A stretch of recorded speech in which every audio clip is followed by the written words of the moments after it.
यहाँ वो लड़के मीत को कार में खोजने लगे। मीत उन लड़कों को देख रही थी, वो भूल गई थी वो किसी लड़के के ऊपर बैठी है। राज को कुछ तो गड़बड़ लगी, उसने कार की विंडो से देखा तो कुछ लड़के किसी को ढूंढ रहे हैं। वो समझ गया क्या हुआ है। वो मीत को कुछ नहीं बोला, वो बस मीत की खूबसूरती देखते हुए मन में बोला, ये लड़की किस शहर से होगी, कितनी सुंदर है। राज मीत की फिगर को गौर से देख रहा था। अचानक उसकी नजर मीत की ब्रेस्ट पर गई, जो डर के कारण ऊपर नीचे हो रही थी। राज अपनी नजर तुरंत हटा लिया और मन में बोला, ये लड़की आज मुझे सिड्यूस करने के लिए ही आई है। राज मीत के होठों को देखा, जो मीत डर के कारण काट रही थी। राज उसके पिंक होठों को देखे जा रहा था। राज खुद को रोक नहीं पाया और मीत के होठों को तुरंत अपने होठों में ले लिया। मीत इस अचानक हुए हमले से चौंक गई। उसे याद आया कि कोई उसके होठों को बहुत जोर से खींचकर चूस रहा है। वो लड़के राज के पास आ चुके थे। जब मीत को पता चला वो लड़के यही आ रहे हैं तो मीत डर से राज की टी शर्ट पकड़ लेती है। राज को जब मीत के हाथ अपने सीने पर महसूस हुआ तो उसने मीत को कार की विंडो पर सटाते हुए उसके उंगलियों को अपने उंगलियों में फंसाकर कांच से सटा देता है। अब कबीर अपने होठों को मीत की गर्दन पर लाकर उसे किस करने लगता है। बाहर जो लड़के मीत को खोज रहे थे उनमें से एक की नजर राज की कार में जाती है और बोलता है, ये तो राज की कार है, अगर उसने हमें देख लिया तो छोड़ेगा नहीं। पर ये किस लड़की के साथ इंटीमेट हो रहा है, जो भी मुझे यहाँ से तुरंत निकालना होगा वरना इस कॉलेज में भी नहीं दिखूंगा। वो सारे लड़कों को वहां से चलने को बोलता है और वो सब वहां से चले जाते हैं। यहाँ मीत की हालत खराब हो चुकी थी, उसकी सांसें थम गई थी, पर वो अपने आप को कोस रही थी। बाहर कुआं और अंदर खाई है, वो सोच ही रही थी। तब तक राज ने सीट पर बैठे हुए ही मीत को अपनी गोद में ले लिया और उसके दोनों पैरों को अपनी दोनों ओर घेर लिया। मीत बेचारी, उसकी जान हल्क में थी। राज को उसकी लंबी सांसें महसूस हो रही थी। मीत ने खुद को इतना कमजोर कभी महसूस नहीं किया था। कभी कोई लड़का उसे हाथ भी लगाता तो मीत उससे लड़ने लगती और पूरे पेन से पिटवाती, पर आज इस लड़के के छूने से मीत कुछ भी नहीं कर पा रही थी।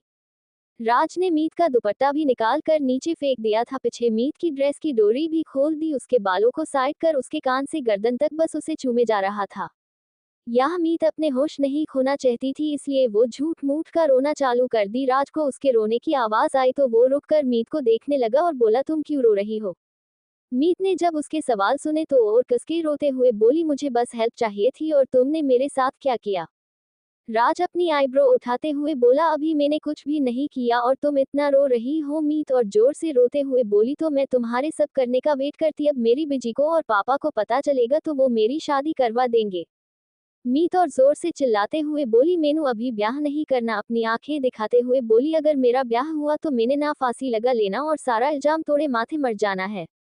मीत और जोर से चिल्लाते हुए बोली, मैनू अभी ब्याह नहीं करना। अपनी आंखें दिखाते हुए बोली, अगर मेरा ब्याह हुआ तो मैंने ना फांसी लगा लेना और सारा इल्जाम तोड़े माथे मर जाना है। मीत रोने का नाटक कर अपनी नाक राज की टी शर्ट में पोंछने लगी। यह राज को मीत की बात आधी अधूरी समझ आई थी और मीत के रोने से वो परेशान हो गया, पर उसे मीत की भाषा भले ही ना समझ आई हो पर उसे उसकी भाषा अच्छी लगी। वो बोला, देखो मेरी टी शर्ट बहुत महंगी है और तुमने इसे खराब कर दिया। मीत अभी भी राज की गोद में बैठी थी। तुम्हें मेरे मरने से ज्यादा अपनी टी शर्ट की पड़ी है। यहाँ मेरा पूरा पटियाला सूट पूरा उथल पुथल कर दिया उसका क्या। मीत कंधे उचकाते हुए बोली, ये सूट 1000 की थी पर मैंने झगड़ा कर 500 में लिया है। राज अपने सामने इस दुनिया की सबसे येंटिक लड़की देख रहा था। वो सोचा, क्या मैंने सच में इसे पसंद किया। फिर वो मन में बोला, अब जैसी भी हो पूरी की पूरी मेरी है और इसका आधा टुकड़ा भी मैं किसी को नहीं दूंगा। मीत के रोने की वजह से राज होश में आया। मीत रोते हुए बोली, अब पापा जी मेनू वापस अपने साथ हरियाणा ले जाएंगे। राज उसके गाल पर हाथ रखते हुए उसे मानते हुए प्यार से बोला, देखो पहले तो तुम पूरी हिंदी बोलो और जहां तक मुझे समझ आया तुम्हें कोई नहीं ले जाएगा। मीत उसे यूं खुद को मनाता देख उसे अच्छा लग रहा था। वो मन में बोली, कितना अच्छा लग रहा है, पर मुंबई के लड़कों पर भरोसा नहीं कर सकते। मीत कुछ भी करके यहाँ से निकल। राजमीत को अपने गले लगाता हुआ उसकी डोरी बांधने लगा और उसके कान में बोला, फिर कभी ऐसे किसी की गाड़ी में मत बैठना और मेरे सिवा तो किसी की गोद में मत बैठना। मीत को खुद से अलग कर मीत का दुपट्टा नीचे से उठाकर उसे उड़ाते हुए बोला, और ये दुपट्टा किसी के सामने नहीं हटना चाहिए सिवाय मेरे। मीत जो उसे देख रही थी और बोली, कैसे ऑर्डर दे रहा है जैसे मैं इसकी वाइफ हूँ। वो बुदबुदाते हुए बोली, पागल कहीं का। राज को उसकी बातें सुनाई दे गई और बोला, जैसा भी हूँ तुम्हें मुझे एक्सपेक्ट करना होगा समझी, और मीत के बालों को सही करने लगा। मीत अपना मुंह गोल करके धीरे से बोली, क्यों। राज उसके मासूम चेहरे को देख मुस्कुराते हुए बोला, तुम खुद सोच लो अभी क्लास चालू हो गई है। मीत को तुरंत याद आया, अभी तक दूसरी क्लास चालू हो गई है। वो तुरंत राज की गोद से उठते हुए बोली, ओह बाबा जी, अब तो मेनू मरने से कोई नहीं बचा सकता। और दरवाजा खोलकर जल्दी से वहां से भाग गई। राज उसे देख रहा था और बोला, थैंक यू भगवान इस लड़की को मेरे पास लाने के लिए। और मुस्कुराए हुए बोला, पता नहीं कौन सी लैंग्वेज में बात करती है पर बहुत मीठी और क्यूट है। फिर वो सोचते हुए बोला, मैं उसका नाम पूछना भूल गया। और खुद को मारते हुए बोला, ये सब उसकी गलती है, इतना बोलती है कि मैं नाम पूछना भूल गया। उसके बाद वो भी अपनी क्लास की ओर चल दिया। यहाँ मीत भागते हुए क्लास पहुंची और जब मैं झांकते हुए देखने लगी, प्रोफेसर क्लास में पढ़ा रहे थे। मीत ने अपना हाथ हिलाकर राधा और बाकी सबको को बुलाने लगी। जब आस्था की नजर मीत पर गई तो उसने बाकी सबको उस तरफ देखने को कहा। सब उसे आंख फाड़ कर देखने लगे। मयूरी धीरे से बोली, ये लड़की खाने गई थी या बनाने? सानवी बोली, वो सब छोड़ो, सोचो उसे अंदर कैसे लाए। राधा बोली, ये इतनी मुसीबत लाती कहाँ से है? मयूरी सबको बोलती है, हमारे पास एक उपाय है। आस्था बोली, क्या? फिर मयूरी चारों के कान में कुछ बोलती है। सानवी बोलती है, मुझे बहुत डर लग रहा है। मयूरी बोली, तुमने डरने का ठेका ले रखा है। राधा बोली, चुप करो दोनों और उसे अंदर लेकर आना है। मयूरी बोली, सानवी काम पर लग जाओ। सानवी हकलाते हुए बोली, मम्मा मैं। आस्था बोली, तुम्हें कोई और देख रहा है क्या? सानवी लंबी सांस लेते हुए बोली, ठीक है। और वो उठकर बोली, सर मुझे ये सवाल समझ नहीं आ रहा है, आप एक बार मुझे समझा देंगे? प्रोफेसर बोले, ठीक है बैठो, मैं सबको समझा रहा हूँ। सानवी बैठ गई। प्रोफेसर सवाल समझाने लगे। आस्था ने मयूरी को आंख मारी। मयूरी मुस्कुरा दी। उसके बाद मयूरी जोर जोर से चिल्लाते हुए बोली, भागो भागो कोकरोच कोकरोच। सब लोग मयूरी की बात सुन खड़े होकर इधर उधर भागने लगे। प्रोफेसर सबको चिल्लाता देख सबको शांत करने लगे। उतने में मीत भी क्लास में आ गई और सारे बच्चों के पीछे खड़े हो गई। किसी का ध्यान मीत पर नहीं गया। प्रोफेसर बोले, कहा है कोकरोच? राधा बोली, सर यही था, पता नहीं कहा गया। सर बोले, सब बैठो, कोकरोच बाहर चला गया होगा। सब शांति से बैठ गए। यहाँ मीत भी सबके साथ आकर बैठ जाती है। सब मीत को खजाने वाली नजरों से देख रहे थे। मीत अपना मुंह बनाते हुए बोली, सॉरी ना, ऐसे क्यों देख रहे हो? चट 12 पांचों क्लास से बाहर आ गई थी। दूसरी ओर आरुष, तन्मय, कबीर, राज भी बाहर कैंटीन आ गए थे। दूसरी ओर सारी लड़कियां भी कैंटीन आ रही थी। सब कैंटीन को खींचकर बात करने लगी थी। उन लोगों ने ध्यान नहीं, कोई उन चारों को देख रहा है। कैंटीन गार्डन के बीच बनाया गया थी। जब पांचों वहां आकर बैठी तो पूरे कैंटीन में बैठे लोग उन पांचों को ही देख रहे थे। पर वो पांचों अपनी दुनिया में बात कर रही। वो सभी आकर जहां आरुष, तन्मय, कबीर, राज बैठे थे उसके आगे वाली टेबल पर बैठ गए। आरुष ने राधा को देखा पर उसके दिमाग में क्या चल रहा था किसी को नहीं पता। कबीर ने भी मयूरी को देख लिया था और उसे बहुत गौर से देख रहा था। जब राज ने मीत को देखा तो उसके चेहरे पर मुस्कान आ गई। तन्मय को भी पता चल गया था वो लड़की कौन थी। उसने पार्किंग की सीसीटीवी कैमरा चेक किया था तो उसे पता चल गया था वो लड़की मयूरी है। चारों लड़कियों ने अभी भी ध्यान नहीं दिया था। आरुष, तन्मय, कबीर, राज उनकी बातें सुन सकते थे क्योंकि टेबल बहुत पास पास था। यहाँ मीत उन लोगों को मना रही थी। वो बोली, अब सॉरी ना, कितना गुस्सा करोगे मुझ पर? मयूरी गुस्सा करती हुई बोली, तुम्हें पता भी है आज हम चारों सर के हाथों मरते हुए बचे हैं। सानवी बोली, और तुम इतनी देर से थी कहाँ? मीत बिना कुछ समझ के बोली, वो मैं कार में थी। राज अभी जूस पी रहा था, उसके मुंह से जूस बाहर आते हुए बचा। वो हैरानी से मीत को देख रहा था। वो तो अच्छा था उसके दोस्तों ने उसे नोटिस नहीं किया। मीत अपने बोले हुए शब्दों को सोच रही थी। वो क्या बोली? क्या तुम कार में थी? किसकी? मीत खुद को ठीक करते हुए बोली, वो माँ, मैं पार्किंग में कार देखने गई थी। कौन सी कार? कितनी महंगी?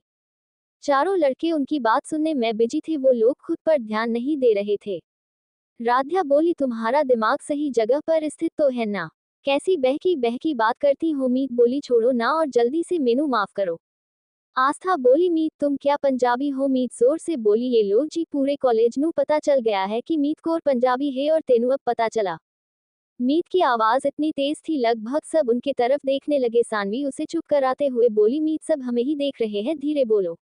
रहे हैं, धीरे बोलो। मीत शांति से बैठकर फिर सबको देख बोली, क्या मैंने ज्यादा तेज बोला? राध्या, सानवी, आस्था, मयूरी ने साथ में कहा, बहुत ज्यादा तेज। मीत अपने कान बंद कर बोली, ठीक है अब धीरे बोलूंगी। आस्था बोली, मुझे ना तुम चारों के बारे और जानना है, अपने बारे में बताओ ना। आस्था बोली, सानू तुम बोलो अपने बारे में, किस शहर से हो? तुम्हारे दोस्त या बॉयफ्रेंड जो भी हो सब बताओ। जैसे सानवी कुछ बोल पाती मीत और मयूरी हंसने लगी और एक दूसरे को ताली दी। आस्था बोली, तुम दोनों क्यों हंस रही हो? मीत बोली, तुम कुछ भी किससे रही हो? उसने बॉयफ्रेंड तो छोड़ो, उसने अपनी स्कूल लाइफ में फ्रेंड भी नहीं बनाए थे, हर वक्त किताबों में रहती थी। फिर मीत मयूरी के सामने एक्टिंग करते हुए बोली, डॉक्टर मेरी बीवी क्या हुआ है? तो मयूरी भी एक्टिंग करते हुए बोली, तिवारी जी मुबारक हो, आपको सीरियस पैदा हुई है। फिर दोनों हंसने लगे, उनके साथ राधा और आस्था भी हंसने लगी। मीत चारों को घूर कर देखने लगी, उसको यूं घूरता देख चारों चुप हो गई। सानवी बोली, तुम चारों मेरा मजाक उड़ा रही हो ना? राधा बोली, किसने कहा हम तुम्हारा मजाक उड़ा रहे हैं, तुम तो हमारी जान हो, हम तो बस मजाक कर रहे थे। यह हमारे चारों लड़के बस मुस्कुरा रहे थे। तन्मय ने जब सुना कि जिसे वो पसंद करता है उसका नाम सानवी है तो वो मन में बोला, मुझे नहीं पता था मेरी सानवी इतनी स्वीट है। राज और कबीर सोच रहे थे आगे चलकर उन्हें मीत और मयूरी से बचकर रहना होगा। राज मन में बोला, तो मेरी नौटंकी गर्लफ्रेंड नाम मीत है और इसने शैतानी करने की डिग्री ले है। चलो कोई बात नहीं, अब पूरी लाइफ में बोर नहीं होऊंगा, मेरी लाइफ पार्टनर ही इतनी इंटरेस्टिंग जो है। कबीर बस मयूरी को देखे जा रहा था और बोला, बेबी मुझसे जो दूर भाग कर गई थी ना, तुम्हें वो किस तो पूरी करनी होगी, आगे चलकर तुम्हें मुझसे शादी भी करनी होगी। आरुष बस राध्या को देखे जा रहा था, उसे राध्या के शांत स्वभाव से अलग ही आनंद आ रहा था। आस्था बोली, आज रात को हम लोग मुंबई के मेले में चलते हैं। राध्या निराश होते हुए बोली, नहीं जा सकत, 9 बजे के बाद हॉस्टल से नहीं निकल सकते। आस्था बोली, आज रात को हम लोग मुंबई के मेले में चलते हैं। राध्या निराश होते हुए बोली, नहीं जा सकत, 9 बजे के बाद हॉस्टल से नहीं निकल सकते। मीत बोली, आस्था तुम हमें हॉस्टल के बाहर मिलना, हम चारों दीवार कूद कर चलेंगे। आस्था बोली, क्या और पकड़े गए? तो सानवी बोली, हम चारों पहले भी कूद चुके। आस्था खुश होते हुए बोली, ठीक है फिर पक्का रात को मिलेंगे। सब तैयार हो गए। यह राध्या का फोन बजा, उसने नंबर देखा और बोली, मैं अभी आती हूँ बोलकर बाहर चली गई। जब आरुष ने उसे जाता हुआ देखा तो खड़ा होकर बोला, मैं अभी आता हूँ, देर का फोन बोलकर वो भी राध्या के पीछे चला गया। राध्या अपने बाबूजी से बात कर रही थी, जैसे फोन कट कर जाने लगी अचानक उसे किसी ने खींचकर नीचे वाले कॉरिडोर में ले गया। राध्या बार बार बोल रही थी, छोड़े हमें, तुम कौन हो? आरुष बिना कुछ बोले राध्या को नीचे कॉरिडोर में ले गया, वहां कोई आता जाता नहीं था। आरुष उसे दीवार से सटाते हुए उसे देखने लगा। जब राध्या ने उसे देखा तो बोली, तुम क्यों हमारे पीछे पड़े हो? जाने दो मुझे तुमसे कोई बात नहीं करनी है। आरुष बोला, सॉरी। राध्या उसे देखने लगी। आरुष बिल्कुल उसके पास आ गया था। राध्या बोली, तुम थोड़ी दूर हटो और सॉरी बोल दिए ना तो जाए और हमें छोड़ो। आरुष राध्या के गालों को सहलाते हुए मुस्कुराते हुए उसे कमर से खींच लिया। अब दोनों की नाक एक दूसरे को टच हो रही थी। राध्या ने अपनी आंखें बंद कर ली। आरुष उसे ये से ही पकड़े हुए बोला, आज रात तुम मुझसे मिले मैं मिलोगी, समझी? राध्या आरुष दूर हटते हुए बोली, हमें नहीं मिलना तुमसे, समझे? और तुमने हमें पकड़ा हुआ क्यों है? छोड़ो हमें। आरुष राध्या को और कसके पकड़ लिया, जिससे राध्या को कमर पर दर्द होने लगा। उसने दर्द से आरुष के कंधे के दोनों ओर अपने हाथ लपेट लिए और अपने पैर ऊंचे कर दिए। उसे दर्द कम हो इसलिए वो आरुष के एकदम करीब आ गई थी। आरुष गुरूर से बोला, जिस चीज को मैं चाह लूं उसे मुझे कोई अलग नहीं कर सकता, खुद वो चीज भी नहीं। राध्या की आंखों में दर्द से आंसू आ गए थे। वो कांपते हुए कहा, क्या हम आपके लिए कोई चीज है जिसके साथ आप कुछ भी कर सकते हैं? राध्या की बात सुन आरुष तुरंत उसे ढीला छोड़ दिया, पर उसे समझ नहीं आ रहा था वो क्या बोले। सही तो बोल रही थी राध्या। राध्या ने जब खुद को ढीला महसूस किया तो वो बोली, तुम हमारे साथ ये से क्यों बिहेव कर रहे हो? हम तो तुम्हें जानते भी नहीं। हाँ हम मानते हैं उस दिन हमारी गलती है, पर हम जानबूझकर तुमसे नहीं टकराए थे, उसके लिए हमने तुमसे माफी भी मांगी थी। देखो जहाँ हमारी गलती थी हमने सॉरी कहा और आज भी सॉरी बोल रहे हैं, कृपया मुझे माफ कर दो। आरुष राध्या की आंखों में देख रहा था। वो मन में बोला, कितनी सुकून भरी आंखें हैं और कितनी प्यारी है। आरुष को राध्या को देखकर ही पता चल गया था वो कितने संस्कार वाली ही। वो अपना सारा गुस्सा भूल गया। उसने तुरंत अपने होठों को राध्या के होठों पर रख दिया और उसे किसकर हट गया। राध्या अभी जो हुआ सोच रही थी, वो कुछ बोलती उससे पहले आरुष बोला, आज रात मेरे साथ मिले मैं मिलूंगी। राध्या गुस्से में बोली, हम नहीं मिलेंगे, और अपना मुंह दूसरी तरफ घुमा लिया। आरुष राध्या का गुस्सा देख मुस्कुरा कर बोला, तो मैं वहां आकर सबके सामने तुम्हें किस करूंगा। राध्या तो आंखें फाड़कर आरुष को देख रही थी और फिर गंभीर होते हुए बोली, तुम ऐसा क्यों कर रहे हो? क्या तुम हमसे प्रेम करने लगे हो? आरुष मुस्कुराते हुए बोला, अभी तक तो नहीं सोचा था, पर आइडिया बुरा नहीं है। राध्या खुद को छुड़ाते हुए बोली, हम आपसे प्रेम नहीं करते और ना ही करने वाले हैं। राध्या इतना बोलकर वहां से चली गई। आरुष बोला, प्यार तो तुम्हें आरुष खुराना से करना ही पड़ेगा, क्योंकि अब तुम मेरी हो हमेशा के लिए, कोई भी मुझे तुमसे दूर नहीं कर सकता। 13 राध्या आकर सबके साथ बैठ गई। तभी आर्यन भी आ गया था। जब राध्या उसे देखा अपनी नजरें फेर ली। आरुष जाकर अपने टेबल पर बैठ गया। राध्या बोली, चलो हॉस्टल चलते हैं। मीत ने भी कहा, हाँ जल्दी चलो, मेनू ना नींद आ रही है। वैसे भी रोज सुबह राध्या और सानवी पानी डालकर उठाते हैं। सानवी बोली ठीक है तुम लोग बाहर चलो, मैं कुछ बुक्स लाइब्रेरी से लेकर आती हूँ। आस्था बोली मेरी कार है, मैं तुम लोगों को छोड़ देती हूँ। मयूरी बोली तुम्हारे पास कार है? आस्था बोली हाँ, तुम लोग के पास नहीं है क्या? मीत गुरूर से बोली मेरे पास कार तो नहीं है, 2 ट्रैक्टर है, 4 बैल है। सब लोग मीत को देख रहे थे जैसे वो किसी और ग्रह की निवासी है। सानवी सारे शब्द खींचते हुए बोली, मीत कार में और ट्रैक्टर में बहुत अंतर होता है। और अब बिल्कुल चुप, तुम इतना क्यों बोलती हो? राध्या बोली हमारे पास कोई कार नहीं है, हम और मयूरी वृंदावन से है और हम दोनों ने स्कॉलरशिप से मुंबई आए हैं और पढ़ाई पूरी होने के बाद वापस वही चले जाएंगे। आस्था बोली सॉरी यार, मुझे नहीं पता था। और जहाँ तक मुझे पता वृंदावन तो भगवान कृष्ण की नगरी है, वहाँ मुझे तो अभी से वहाँ जाने का मन हो रहा है। तभी मैं सोचूं ये तुम दोनों हर बात में हम क्यों लगाते हो, और वृंदावन की लड़कियों की तो बात कुछ और है, सुना है सबके दिल में कान्हा बसते हैं। मयूरी चहकते हुए बोली इसमें कोई पूछने की बात है, तुम्हें पता वृंदावन की सुबह इतनी अच्छी हर जगह, जैसे आज भी कान्हा जी की बांसुरी सुनाई देती है। आज भी हम और राध्या उसी नदी के पास बैठकर घंटों बात करते हैं। और हम ना तुम्हें राध्या का सीक्रेट बताते हैं, जब भी ना पूरे बरसाना में ना मिले तो तुम बस उसे उस नदी के पास ढूंढना, वो मिल जाएगी। आस्था बोली यार मुझे भी वहां घूमना है, कितना अच्छा लगता होगा। राध्या बोली हाँ बहुत अच्छा लगता है, और हम ना तुम्हें मयूरी का सीक्रेट बताते हैं, जब ये कहीं ना मिले तो बस गन्ने के खेत में चले जाओ, वहां तो ये तुम्हें पक्का गन्ना खाते हुए मिलेगी। मीत, सानवी और आस्था उनकी बात सुन रहे थे जैसे भगवान कृष्ण ही उन्हें ये सब बता रहे थे। आस्था बोली तो पक्का रहा, मैं भी तुम लोगों के साथ वृंदावन छुट्टियों में चलूंगी। मीत बोली ओए सिर्फ तुम नहीं, मैं भी चलूंगी। सानवी भी मुस्कुराते हुए बोली अब तुम सब जाने का सोच लिया है तो मैं अकेले आगरा जाकर क्या करूंगी, मैं भी कान्हा जी के दर्शन करूंगी। सब खुश होते हुए वहां से उठ गए और चले गए। यहाँ आरुष और बाकी सब भी उन लड़कियों की बातों में खोए हुए हैं, वह लोग भी खड़े हुए और चले गए। तन्मय को पता था सानवी अभी लाइब्रेरी जाएगी, वो भी लाइब्रेरी के बाहर खड़ा हो गया और सानवी का इंतजार करने लगा। जब सानवी बाहर आई तन्मय ने उसे खींचकर पार्किंग में ले जाने लगा। सानवी को एहसास हुआ उसे कोई लड़का खींच रहा है तो वो बहुत डर गई, पर वो फिर भी खुद को छुड़ा रही थी, उसने अभी भी उस लड़के का चेहरा नहीं देखा था। तन्मय उसे अपनी कार में ले जाकर कार को बंद कर दिया और ड्राइविंग सीट पर आकर बैठ गया। जब सानवी ने उसका चेहरा देखा उसे याद आ गया कि यह वो सुबह वाला लड़का है, उसे अब उस लड़के से डर लग रहा था। वो डरते हुए बोली तुम मुझे यहाँ क्यों लाए हो? मुझे मेरे फ्रेंड के पास जाना है। तन्मय तो बस सानवी के भोलेपन को निहार रहा था। वो बोला पहले ये बताओ तुम उस दिन मुझसे चिपकी क्यों थी? सानवी ने जब सुना तो उसे कुछ समझ नहीं आ रहा था। वो बोली ये तुम क्या बोल रहे हो, मुझे कुछ समझ नहीं आ रहा है। तन्मय बोला जब तुम पार्किंग में आकर मुझसे चिपक गई थी। तन्मय की बात सुन सानवी को याद आ गया था। वो अपना सिर नीचे किए हुए बोली वो सीनियर हम लोगों को परेशान कर रहे थे, इसलिए मैं बस छुपाना चाहती थी और कुछ नहीं। तन्मय मुस्कुराया और बोला अगर मेरी जगह कोई और होता तो उसे भी खुद गले लगा लेती। सानवी अपना सिर नीचे कर हाँ में गर्दन हिलाए। इतना सुनते ही तन्मय ने सानवी की ठुड्डी को ऊपर कर उसे किस करने लगा। सानवी बस हैरान हो गई, वो तन्मय को मुक्के मारने लगी, खुद को छुड़ाने लगी, पर तन्मय ने उसे और कस के पकड़ लिया जिससे सानवी कुछ नहीं बोल पा रही थी। धीरे धीरे तन्मय ने सानवी की गर्दन पर बाइट कर दिया, उसने झटके से सानवी की जिप खोल दी। तन्मय सानवी के दूध जैसा रंग देख पागल हो गया, तो वो खुद पर कंट्रोल खो चुका था। उसने सानवी की जिप खोल उसके ड्रेस को नीचे खिसका दिया, जिससे सानवी की ब्रेस्ट अभी भी छिपी हुई थी पर ऊपर के सभी पार्ट अच्छे से दिख रहे थे।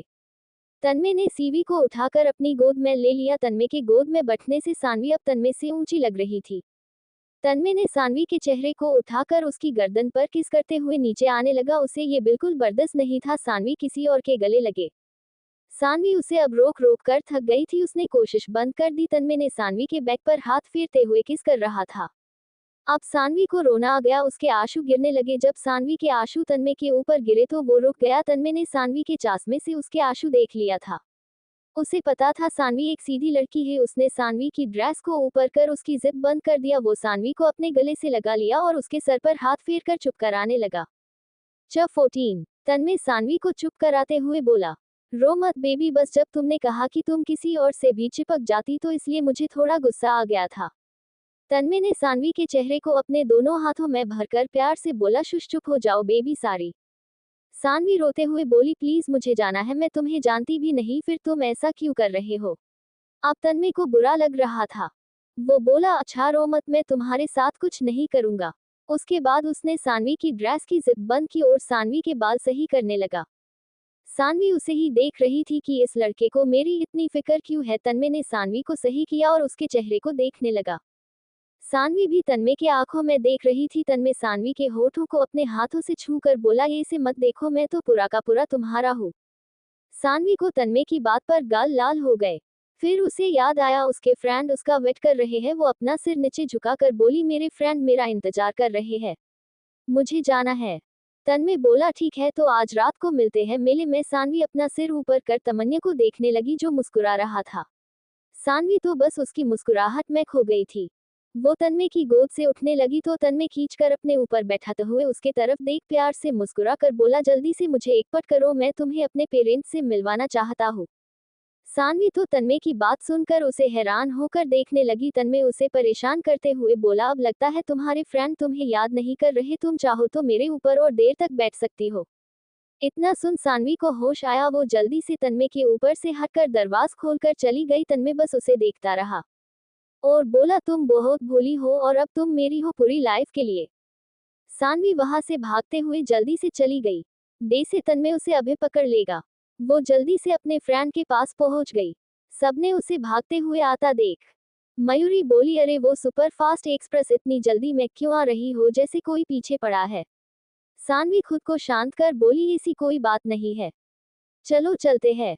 आस्था ने सबको हॉस्टल छोड़कर चली गई। वो सब अपने रूम में चली गई। दूसरी ओर चारों लड़के होटल में खाना खाने गए। तब राज बोला, क्यों ना कहीं घूमने चले रात को। राज को मीत से मिलने का मन था। आरुष बोला, आज रात हम लोग मेले में चलते हैं। सब आरुष को देखने लगे क्योंकि वो लोग कभी भी भीड़ भाड़ वाली जगह जाना पसंद नहीं करते थे। पर आज सबको उन लड़कियों से मिलना था तो वो लोग बेताब हो रहे थे। तन्मय, थोड़ा एक बात बताओ, कहीं तुम लोगों को वो लड़कियां पसंद तो नहीं आ गई जो हमारे टेबल के आगे बैठकर बात कर रही थी। देखो, अगर तुम्हें वो लड़की पसंद है तो मैं बता देता हूँ, मैं उस लड़की को पसंद करता हूँ, तो तुम लोग ट्राई मत करना। इतना बोलकर वो चुप हो गया। राज चिढ़ते हुए बोला, अरे ये से कैसे, उसे मैं पसंद करता हूँ तो तू उससे दूर है और शर्म कर, वो तेरी भाभी है। कबीर बोला, नहीं, वो तुम तीनों की भाभी है तो उसे दूर रहना समझे। फिर तीनों लड़ने लगे। आरुष बोला, सब चुप हो जाओ और तन्मय, तुम किस लड़की को पसंद करते हो, उसका नाम बताओ। तन्मय बोला, सानवी नाम है उसका, कितनी भोली है बेचारी। आरुष बोला, और कबीर, तुम किसे पसंद करते हो। तो कबीर बोला, मेरी क्यूटी का नाम मयूरी है, वो बिल्कुल मोर जैसा बोलती है। आरुष बोला, और राज तुम। तो राज बोला, मेरी डायनामाइट का नाम मीत है। तब आरुष चुप हो गया। तब सब आरुष को देखने लगे। कबीर बोला, तेरी वाली का क्या नाम है। आरुष शांत भाव से बोला, राध्या। राज बोला, तब सही है, चलो आज रात में चलते हैं। कबीर बोला, फाइनली हम सबको हमारी ड्रीम गर्ल मिल गई। आज सब बहुत खुश थे। अब उन्हें ऐसी बड़ी ही लड़की मिली है जो सिर्फ उन लोग से प्यार करेगी, उनके पैसे से नहीं। वो लोग ने लंच किया और अपने घर चले गए। रात को 9 बजे सारी लड़कियां तैयार हो चुकी थी। चारों बहुत प्यारी लग रही थी। मीत बोली, जल्दी चलो, कोई देख लिया तो हमने कहीं जाना समझो। सब छिपते छिपाते दीवार से कूद गए जहां आस्था उन सबका कार में वेट कर रही थी। सब आकर कार में बैठ गए। मयूरी बोली, जल्दी चलो वरना कोई देख लेगा। आस्था सबको लेकर मेले के लिए निकल गई। दूसरी ओर सारे लड़के तैयार हो चुके थे मेले में जाने के लिए। सब एक से बढ़कर एक लग रहे थे। कोई भी लड़की उन चारों को देखती तो फिदा हो जाती। आज वो सब एक ही कार में गए थे। कबीर तो आज ही खुश था। वो मन में बोला, मेरी मोरनी, जो उस दिन तुम मुझे अकेला छोड़कर गई थी उसका हिसाब तो तुम्हें देना होगा। कुछ देर में सब मेले में पहुंच गया। मेले में बहुत चहल पहल थी। मीत बोली, वो बाबाजी कितनी चंगी जगह है, इतने बड़े मेले में तो मेरा पूरा पिंड आ गया है। 15 सारे लड़के भी मेले में पहुंच गया थे। वहां पर काफी भीड़ थी। कितनी लड़कियां उन लोगों को देखकर आहें भर रही थी। कुछ लड़कियां बोली, वाह कितने हैंडसम है, चारों में से कोई मेरा बॉयफ्रेंड बजाए तो लाइफ सेट हो जाए। आरुष का दिमाग खराब हो गया था। उनमें से किसी को भी भीड़ भाड़ वाली जगह पसंद नहीं थी। राज बोला, प्यार में क्या क्या करना पड़ता है। कबीर बोला, अब अंदर चलो। सब अंदर जाकर चारों लड़कियों को खोजने लगे। दूसरी ओर आस्था के घर से फोन आ गया था। वो सबको बोली, मम्मी की तबीयत खराब है तो मुझे जल्दी जाना होगा। सॉरी यार। राध्या बोली, तुम्हें सॉरी बोलने की जरूरत नहीं है, तुम जाओ, हम लोग हॉस्टल चले जाएंगे। तुम जाकर अपनी माँ का ध्यान रखो। सानवी बोली, राध्या बिल्कुल ठीक बोल रही है, तुम जाओ। आस्था ने सबको सॉरी बोला और वहां से चली गई। मीत बोली, चलो झूला झूलते हैं, बहुत मजा आएगा। सानवी को झूला देखकर ही डर लग रहा था। वो बोली मुझे नहीं जाना, तुम लोग जाओ, मैं कुछ और देख लूंगी। मीत बोली कितना डरती हो, चलो ना। सानवी बोली प्लीज यार तुम लोग जाओ, मैं नहीं जाने वाली। उसके बाद सब लोग चले गए। सानवी दूसरी तरफ खिलौने देखने चली गई। वहां पर उसे एक किताबों की शॉप दिखी तो वो किताबें देखने चली गई। यहाँ तन्मय और बाकी सब लड़कियों को ढूंढ रहे थे। तन्मय को कुछ दूर पर सानवी अकेले ही मिल गई। वो उस ओर जाने लगा तो आरुष बोला तू कहाँ जा रहा है, तो तन्मय सानवी की ओर देखता हुआ बोला मेरी जान जहाँ मैं वहाँ, और तुरंत वहां से सानवी के पास चला गया। आरुष और बाकी सब उसे देखते रह गए। तन्मय जब सानवी के पास पहुंचा तो सानवी को बिल्कुल भी खबर नहीं थी कोई उसके बगल में खड़ा होकर घूर रहा है। तन्मय सानवी को ध्यान से देख रहा था। मिले में लाइट लगी हुई थी जिसमें सानवी का चेहरा बहुत खिल रहा था। सानवी को पुरानी किताब पढ़ने का शौक था और वहाँ सब पुरानी किताब ही मिल रही थी। तन्मय बोला तुम एक रोमांटिक बुक ले लो। किसी के यूं बोलने से सानवी चौंक गई। जब उसने सर घुमा कर देखा तो उसके बाजू में वही लग खड़ा था जो उसे 2 बार मिल चुका था। सानवी की दिल की धड़कन बढ़ गई थी। जब भी वो तन्मय को देखती है वो अपना सिर नीचेकर बोली तुम यहाँ क्या कर रहे हो। तन्मय सानवी के हाथ से बुक लेकर बोला क्या बात है जान, तुम्हें पुरानी किताबें पढ़ना पसंद है। तन्मय के मुंह से अपने लिए जान सुनकर सानवी तो बस उसे देखने लगी। तन्मय बोला बहुत हो गया, अब मेरे साथ चलो। और उसने सानवी का हाथ पकड़ा और उसे ले जाने लगा। सानवी को डर लग रहा था जो उसने सुबह किया था कहीं वो फिर से तो नहीं, इतना सोचकर उसे डर लगने लगा। वो धीरे से बोली प्लीज मुझे जाने दो, तुम मुझे कहाँ ले जा रहे हो, मेरे फ्रेंड मेरा वेट कर रहे हैं। तन्मय उसे सबसे ऊंची जगह पर ले जाने लगा जहां कोई नहीं था। सानवी को ऊंचाई से डर लगता था, वो रुक गई, उसके जाने की हिम्मत नहीं हो रही थी। जब तन्मय ने उसे न चलता देख तो उसे देखने के लिए घुमा तो सानवी ने आंखें बंद की थी। वो डरते हुए बोली प्लीज मुझे ऊंचाई से डर लगता है। तन्मय उसे देख रहा था, ये बिल्कुल वैसी है जैसा मैंने सोचा था, ये मेरे लिए ही बनी है, अब से तुम्हारा हर डर मेरा हुआ। बोला उसे प्यार से बोला सानवी अपनी खोलो, क्या तुम मुझ पे विश्वास करती हो तो आंखें खोलो, मैं तुम्हें कुछ नहीं होने दूंगा। सानवी ने जब तन्मय की बात सुनी तो वो अपनी आंखें धीरे से खोली तो वो लोग सीढ़ियों की काफी ऊंचाई पे थे। वो जल्दी से तन्मय के गले लग गई और बोली मुझे छोड़ना मत, मैं गिर जाऊंगी। तन्मय भी उसे गले लगा लिया और बोला शांत हो जाओ सानू, कुछ नहीं होगा, मैं हूं ना। पर सानवी बहुत डर गई थी, वो तन्मय को नहीं छोड़ रही थी, उसके आंसू तन्मय के कपट को भिगो रहे थे। तन्मय समझ गया था सानवी बहुत डर गई है। उसने उसे और तेज गले लगा लिया, उसे अपनी बाहों में उठाया और ऊपर की ओर जाने लगा। दूसरी ओर मीत और बाकी सब झूले से आकर सानवी को खोज रहे थे पर उन्हें सानवी नहीं मिल रही थी तो वो लोग अलग अलग दिशा में उसे खोजने लगे। जब मयूरी सानवी को खोज रही थी तब उसे कबीर ने देख लिया और आरुष राज को बोलकर मयूरी के पास चल दिया। आरुष और राज बोले ये भी गया तो हमारी वाली कहाँ है। जब मयूरी सानवी को खोजते हुए बाहर आ गई देखने कहीं सानवी बाहर तो नहीं। बाहर अंधेरा था, बस डेकोरेशन लाइटिंग थी। मयूरी इधर उधर देख रही थी। जब वो पीछे मुड़ी तो तुरंत कबीर ने उसे कमर से खींचकर किस करने लगा। मयूरी को कुछ समझ आता तब तक कबीर उसे किस करने लगा। वो खुद को छुड़ाने के लिए कबीर को पुश करने लगी पर कबीर उसे और कसकर पकड़कर उसके होठों को चूसने लगा जैसे मयूरी के होठों से रस निकल रहा हो। मयूरी अब थक चुकी थी, अब वो खुद को छुड़ाना बंद कर दिया। अब उसकी सांसें भी बहुत मुश्किल से हो रही थी। पर कबीर अभी भी अपने होश में नहीं था। जैसे वो मयूरी को किस करना बंद करेगा तो मयूरी वहां से भाग जाएगी। अब कबीर मयूरी के गालों को किस करने लगा था। जब मयूरी ने उसे धीरे से कहा छोड़ो मुझे, मैं सांस नहीं ले पा रही हूँ। मयूरी की बात सुन कबीर उसे छोड़ा। दोस्तों मैंने सोचा था लड़कियों के क्रिकेटर को मार दूं, उसके बाद न्यू कैरेक्टर लाओ, तो आप सब क्या बोलते हो। 16 जब कबीर ने मयूरी को छोड़ा तब मयूरी लंबी लंबी सांसें ले रही थी। कबीर बस उसे ही देख रहा था। मयूरी नॉर्मल हुई तो उसने उस लड़के को डांटने के जैसे वो ऊपर देख तुम बोली तो कबीर को देख उसका मुंह खुला रह गया। वो धीरे से सर नीचे कर बड़बड़ाए और बोली ये तो वही लड़का है जिसने हमें कुछ दिन पहले टॉयलेट में वो सब किया था। वो सोच रही थी। तब तक कबीर अपने एक हाथ से पकड़कर मयूरी को कमर से खींचकर अपने पास लाया। कबीर ने अपने दूसरे हाथ से मयूरी के चेहरे को सहलाया।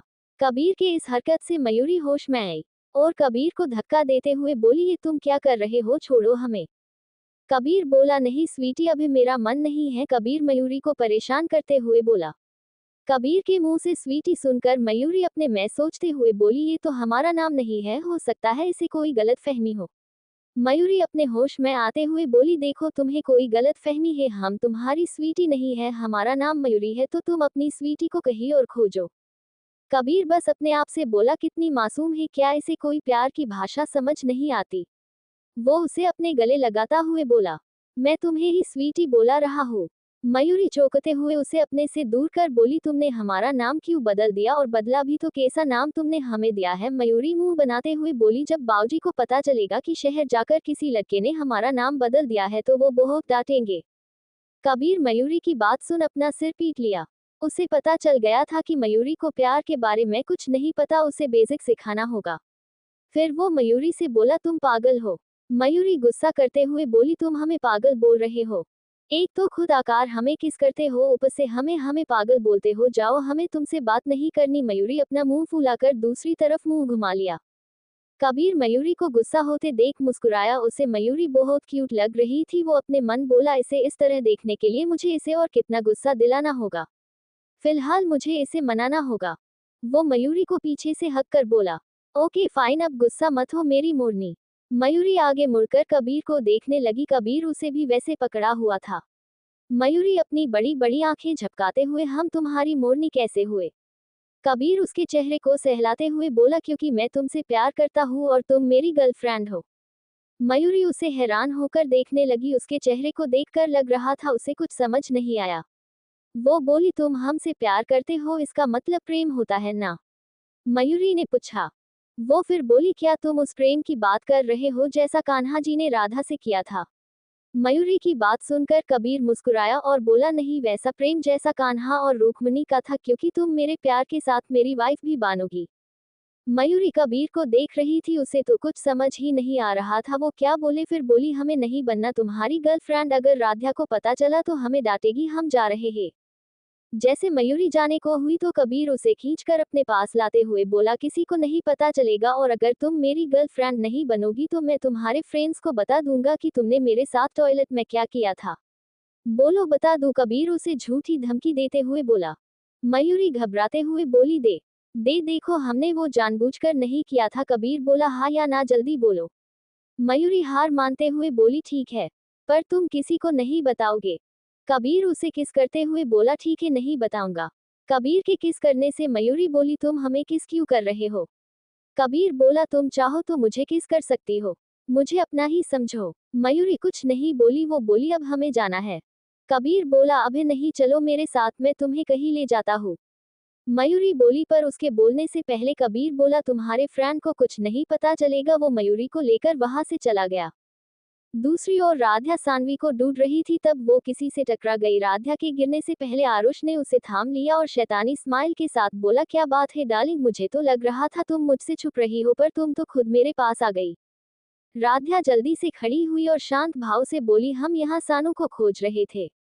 जब राधा आरुष से थोड़ा दूर होकर खड़ी हुई तो आरुष को अच्छा नहीं लगा, पर उसने खुद को शांत रखा। उसने राधा को कमर से पकड़कर अपने पास खींचा। राधा के होठों को अपने दूसरे हाथ सहलाता हुआ बोला, बेबी, तुम्हें पता है तुम्हारी आवाज बहुत मीठी है, पर उससे भी मीठे तुम्हारे होठ है, जिससे मैं खुद को रोक नहीं पा रहा हूँ। तुम्हें सच में तराशा हुआ हुस्न मिला है, पर ये याद रखना, तुम्हारी हर हुस्न पर मेरा हक है। आरुष ये बात थोड़ा सख्त होकर बोल रहा था, जिससे राधा को थोड़ा डर लग रहा था, पर उसने हिम्मत करके बोली, तुम क्यों हमारे पीछे पड़े हो, छोड़ो हमें, सब हम दोनों को देख रहे हैं। पर आरुष को इससे कोई फर्क नहीं पड़ा और वो मुस्कुराते हुए बोला, तुम्हें इन लोगों से प्रॉब्लम है ना, चलो मेरे साथ, वहाँ दोनों को कोई नहीं देखेगा। बिना गैप के आज का एपिसोड डाल रही हूँ और मेरी तबीयत भी खराब हो गई है, तो आप लोगों को बता दूं, मुझे नहीं पता, अगर कल मेरी तबीयत में सुधार हुआ तो कल का एपिसोड डालूंगी। एक और बात, क्या आप सबको राधा मयूरी की बात में कुछ प्रॉब्लम है, आप लोगों को समझ आती है। मीत का भी कुछ ऐसा ही है। अगर आप लोगों को मीत मयूरी या राधा की भाषा से कुछ प्रॉब्लम है तो मुझे बता देना, मैं तीनों की लैंग्वेज को नॉर्मल हिंदी में लिखूंगी। 17 यह राज मीत को खोज रहा था, तब उसे मीत थोड़ी दूरी पर मिली जो इधर उधर देख रही थी। शायद वो किसी को ढूंढ रही थी। राज धीरे से उसके पास गया और मीत के कंधे पर 2 बार टैप किया। मीत को लगा सानवी है, पर जब वो पीछे मुड़ी तो राज को देखकर उसके चेहरे से हवेलियां उड़ गई। उसने सोचा था वो दोबारा राज से नहीं मिलेगी, पर अब वो क्या करे, यही सोच रही थी। राज जैसे उसकी मन की बात समझ गया था। वो बोला, मुझसे दूर जाने के बारे में सोचना भी मत। मीत बोली, क्या मैंने बहुत जोर से बोला था जो तुम्हें पता चल गया। राज बोला, हाँ, तुम क्या सोचती हो, मुझे सब पता चल गया। राज फिर बोला, तुमने क्या सोचा था, मुझसे दूर चली जाओगी तो मैं कुछ नहीं करूंगा। मीत बोली, देखो जो हुआ उसके लिए मेनू माफ करो, मैंने की पता था वो कार तोड़ी होगी। मीत हाथ कसके जोड़ते हुए राज के सामने बोली, हुड मैंने बख्श दो। राज को मीत की भाषा कुछ ज्यादा समझ नहीं आई, पर जब भी मीत इस तरह से बात करती तो राज को बहुत अच्छा लगता था। वो मीत के कान के पास आकर बहुत रोमांटिक अंदाज, ठीक है मैं तुम्हें माफ कर दूंगा, पर तुम्हें मेरे साथ कार में चलकर वो सीन फिर दोहराना होगा। राज जब बोल रहा था तो उसके होठ मीत के कान को छू रहे थे, जिससे मीत के पेट में एक अजीब सी गुदगुदी हुई। वो होश में आते हुए हकलाते हुए बोली, मम्मा मैंने किसी कार में नहीं जानी, और वहां से जाने को हुई तो राज ने उसे पकड़ लिया और अपनी गोद में उठा लिया और वहां से ले जाने लगा। मीत बोले जा रही थी, मुझे नीचे उतारो, पर राज ने मीत की बातों पर ध्यान नहीं दिया और उसे ले जाने लगा। दूसरी ओर तन्मय सानवी को सबसे ऊपर लेकर गया, जिससे सानवी को डर लग रहा था, पर वो तन्मय की बात मानकर ऊपर आ गई थी। तन्मय सानवी को बोला, अपनी आंखें खोलो। सानवी धीरे धीरे अपनी आंखें खोली और वहां से मुंबई के पूरे नजारे को देखने लगी। वो अपने सारे डर को डे से भूल गई हो। तन्मय बस सानवी को देख रहा था, जो खुले बाल, आंखों में चश्मे लगाई थी। तन्मय सानवी को पीछे से पकड़ लेता है और अपना सर सानवी के खुले गर्दन पर रख देता है। सानवी चौंक जाती है। वो कुछ करती उससे पहले ही तन्मय धीमे पर बहुत सिलेक्टिव आवाज में प्यार से बोला, प्लीज सानू, ये से ही कुछ देर रहो। सानवी उसकी आवाज सुन रुक जाती है। तन्मय अपनी आंखें बंद कर सानवी के गर्दन पर किस कर लेता है, जिससे सानवी के पूरे शरीर में कट लगता है। वो अपनी आंखें कसके बंद कर लेती है और अपनी मुट्ठी को बंद कर लेती है। तन्मय धीरे से सानवी के खुले बालों को साइड करता है और अपने ठंडे होठ सानवी के गर्म कानों को अपने मुंह लेता है। सानवी की सांसें थम गई थी, जैसे उसका शरीर अब उसका नहीं किसी और के इशारों पर हो। मुंबई की ठंड रातों में उन्हें एक गर्मी का एहसास था, जिसे दोनों फील कर पा रहे थे। सानवी ने अपने हाथों को तन्मय के हाथों पर रख दिया। तन्मय के हाथ सानवी की कमर पर था। तन्मय धीरे से सानवी को अपनी ओर पलटता है। सानवी की आंखें अभी भी बंद थी। तन्मय सानवी को ही देख रहा था। उसने सानवी के चश्मे को उतारा और धीरे से सानवी की दोनों आंखों को चूम लिया, जिससे सानवी ने अपने आंखों को खोलकर तन्मय को देखने लगी। तन्मय मुस्कुराया और उसके दोनों चेहरों को पकड़कर अपने हाथों में भर लिया। सानवी के होठ पर अपने होठ रख दिए और धीरे धीरे किस करना चालू कर दिया। सानवी ने अब तन्मय का विरोध नहीं किया। तन्मय ने सानवी के मुंह को खोलकर अपने जीभ को सानवी के जीभ को खोजकर अपने होठों द्वारा अपने मुंह में लाकर चूसने लगा। तन्मय अपने हाथों को सानवी के बैक पर ले जाने लगा। उन हाथों को सानवी के गर्म सांसों का शपथ चाहिए था, पर सानवी के कपड़े बहुत लॉन्ग फ्रॉक थी, जिससे तन्मय को रास्ता ना मिल सका। अब तन्मय अपने हाथों को आगे लेकर आया और सानवी की कमर को अपने और पास खींच के अपनी पूरी बॉडी को सानवी से जोड़ दिया। तन्मय की हालत अब पूरी तरह सानवी को पाने की हो गई थी। सानवी उसके लिए उसकी जिंदगी बन चुकी थी, जिससे अगर सानवी उसे अलग हुई तो वो अपनी सांसें लेना बंद कर देगा। तन्मय को पूरा यकीन हो गया था, सानवी उसके लिए कोई अट्रैक्शन नहीं बल्कि उसका सच्चा प्यार है। अब तक सानवी नॉर्मल हो गई तो तन्मय ने उसे गले लगा लिया और बोला, सॉरी, मुझे तुम्हारे साथ सुबह ये सा नहीं करना चाहिए था। वो प्यार से सानवी को गले लगाए हुए बोला, पर मैं क्या करूं, तुम इतनी मासूम हो कि मैं खुद को चाहकर भी नहीं रोक सकता। वो सानवी से अलग हुआ तो सानवी उसे ही देख रही थी। उसके चेहरे पर कोई भाव नहीं थे। सानवी का चेहरा चांद जैसा चमक रहा था, जिसे तन्मय बड़ी फुर्सत में देख रहा था। कल से एपिसोड थोड़ा बड़ा करूंगी, अब मेरी तबीयत ठीक हो रही है। 18 सानवी को जब एहसास हुआ कि वो अभी बहुत ऊंचाई पर तो डर गई। उसने तुरंत तन्मय का हाथ पकड़ लिया और बोली, मुझे नीचे जाना है वरना मैं गिर जाऊंगी। सानवी ऊंचाई देखते हुए बोली। तन्मय सानवी के मासूम चेहरा और मासूम बातें बहुत ध्यान से सुन रहा था। वो सानवी को बोला, ठीक। उसने सानवी को गोद में उठा लिया और ले जाने लगा। सानवी ने तन्मय को कसके पकड़ लिया और अपनी आंखें बंद कर ली। दूसरी तरफ आरुष राध्या को लेकर मेले से बाहर एक तालाब के पास ले आया। जब से आरुष राध्या को उठाकर ला रहा था, तब से राध्या उसे धमकी दे रही थी, छोड़ो हमें वरना हम तुम्हें यहाँ के कुत्ते से कटवा देंगे। देखो, हमारे बाबूजी को पता चला तो तुम्हें बहुत कड़ी सजा देंगे, छोड़ो हमें। राध्या की धमकी सुन आरुष को गुस्से से ज्यादा उसे राध्या पर प्यार आ रहा था। उसने उस तालाब के पास राध्या को नीचे उतारा तो राध्या नीचे उतरते आरुष के सीने पर मारने लगी, पर आरुष को इससे कोई फर्क नहीं पड़ रहा था। आरुष ने राध्या की कमर खींचकर अपने पास ले आया, जिससे राध्या रुक गई। उसके हाथ अभी भी आरुष के सीने पर थे। आरुष ने राध्या को और मजबूती से पकड़कर अपने पास खींचा, जिससे राध्या ने अपने पैर ऊंचे कर लिए। अब आरुष अपना सिर राध्या के सिर से जोड़ लेता है, जिससे दोनों की नाक बीच में टकराती है। आरुष राध्या को वैसे ही पकड़े हुए बहुत नसीली आवाज में आंखें बंद किए हुए बोला, तुम जब मुझे इस तरह से इग्नोर करती हो तो मुझे अच्छा नहीं लगता। तुम्हें क्या मेरी बातें समझ में नहीं आती? तुम सिर्फ मेरी हो। राध्या आरुष की बातों को सुन रही थी। आरुष की बात सुनकर राध्या की धड़कन बढ़ गई थी। आरुष बोला, कभी मुझे छोड़कर मत जाना, मुझे नहीं पता मैं क्या कर जाऊंगा। राध्या के लिए आरुष को अपनाना मुश्किल था। वो अपने पूरे परिवार को छोड़कर यहाँ आई थी किसी अनजान लड़के पर। वो इतनी जल्दी विश्वास नहीं कर सकती थी, पर पता नहीं क्यों आज राध्या को आरुष की बात पर यकीन करने का मन कर रहा था। राध्या को खुद भी नहीं पता चला कब उसने आरुष के कंधे में हाथ डालकर उसे घेर लिया। आरुष ने उसे और पास किया जिससे उनके बीच हवा भी नहीं जा सकती थी। उसने राध्या को किस करना शुरू किया। आज राध्या भी आरुष को नहीं रोकी। राध्या के अंदर आरुष के लिए कई इमोशन जाग रहे थे। आज राध्या आरुष को नहीं रोकी क्योंकि अब वो धीरे धीरे आरुष को अपना रही थी। आरुष ने अपने हाथ राध्या के शरीर पर चलाने लगा। आरुष ने राध्या के एक साइड के दुपट्टे को गिराकर उसके गले पर किस करने वो थोड़ा आगे और बढ़ पाता उससे पहले राध्या बोली, प्लीज अब और नहीं। आरुष रुक गया। उसके चेहरे पर कोई नाराजगी नहीं थी। राध्या को लगा आरुष को रोकने से वो उस पर गुस्सा करेगा, पर आरुष ने बहुत प्यार से राध्या के दुपट्टे को सही किया और उसके फोरहेड को किस कर बोला, चलो अब तुम्हें घर चलना चाहिए। आरुष राध्या का हाथ पकड़ आगे चलने लगा। राध्या अभी भी आरुष को देख रही थी। अचानक वो रुकी तो आरुष को जब महसूस हुआ कि राध्या चल नहीं रही है तो वो पीछे मुड़कर देखने लगा तो राध्या उदास सी खड़ी थी। आरुष राधा का हाथ पकड़े हुए बोला, क्या हुआ, तुम रुकी क्यों हो। राध्या आरुष के थोड़ा पास आकर बोली, तुम हमसे गुस्सा हो। आरुष राध्या का चेहरा बहुत मासूम लग रही थी। आरुष प्यार से उसके चेहरे पर हाथ फिराया और बोला, नहीं इसके आगे एक सवाल मत पूछना, अब चलो। वो जैसे आगे बढ़ा तो राध्या अभी भी वही खड़ी थी। आरुष पीछे मुड़ा और पूछा, अब क्या हुआ। राध्या मुंह फुलाए बोली, पर हमने कुछ नहीं खाया, हमें भूख लगी है और तुम हमें यहाँ उठा लाए। आरुष राध्या के क्यूट से चेहरे को देख उसे राध्या पर प्यार आ रहा था। आरुष आराम से बोला, ठीक है, क्या खाओगी, चलो मैं खिलाता हूँ। वो फिर से राध्या को खींचने लगा, पर राध्या आगे नहीं बढ़ी तो आरुष एक आह भरते हुए पीछे मुड़ा और बोला, अब क्या हुआ। राध्या मुंह बनाते हुए बोली, हमें अकेले नहीं खाना, हमारे दोस्त पता नहीं कहाँ है, उनके साथ खाना है। आरुष बोला, ठीक है, मैं तुम्हारे दोस्तों को भी बुलाता हूँ, चलो। आरुष ने राध्या का हाथ पकड़ा और आगे बढ़ा तो वो फिर रुक गया। अब वो बिना पीछे मुड़ बोला, राध्या क्या मैं तुम्हें उठा कर ले चलूं, तो मुझे कोई प्रॉब्लम नहीं है।